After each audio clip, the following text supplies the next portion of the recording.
இன்றைக்கி நம்ம பண்ண போகிற ரெசிபி கொள்ளு லட்டு. தேவையான இன்க்ரீடியன்ட்ஸ்: 10 நிமிஷம் வேக வச்ச கொள்ளு 1 கப், துருவின தேங்காய் 1 கப், 2 ஏலக்காய் எடுத்துக்கோங்க, கீ 2 டீஸ்பூன், ஜாகரி அப்படி இல்லைன்னா ஹனி எடுத்துக்கோங்க. இப்போது எப்படி செய்யலாம் பார்க்கலாம் வாங்க. வேக வச்ச கொள்ளு ஆறுனதுக்கப்புறமா மிக்ஸி ஜாரில் போட்டு லைட்டாக கொரப்பாக அரைச்சிக்கோங்க.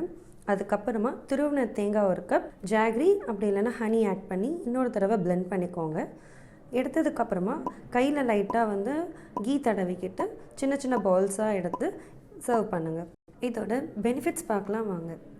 இதில் high protein, high fibre content இருக்கிறதுனால வெயிட் லாஸ்க்கு இது நல்லா ஹெல்ப் பண்ணுது. ப்ளஸ் கான்ஸ்டிபேஷன் இது ரிலீவ் பண்ணுறதுக்கு ஹெல்ப் பண்ணுது.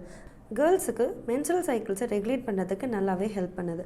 அது மட்டும் இல்லாமல் கேர்ள்ஸ்க்கு வரக்கூடிய PMS சிம்டம்ஸையும் கம்மி பண்ணுது. இதில் ஹை இன்சுலின் சென்சிட்டிவிட்டி கண்டென்ட்ஸ் இருக்கிறதுனால பிளட்டில் இருக்கிற சுகர் லெவலை கண்ட்ரோல் பண்ணுது. அதனால் இது டயபெட்டிக் பேஷண்ட்ஸ்க்கு நம்ம கொடுக்கலாம். கொலாஜன் இருக்கிறதுனால ஸ்கின் ஹெல்த்துக்கு ரொம்ப நல்லது. ஆன்டி ஆக்சிடென்ட்ஸ் இருக்கிறதுனால நம்ம உடம்புல இருக்கிற செல் டேமேஜை நல்லாவே கண்ட்ரோல் பண்ணும் அண்ட் ப்ரிவென்ட் பண்ணும். இது ஈவினிங்க்கு தரக்கூடிய ஒரு better and good healthy snacks.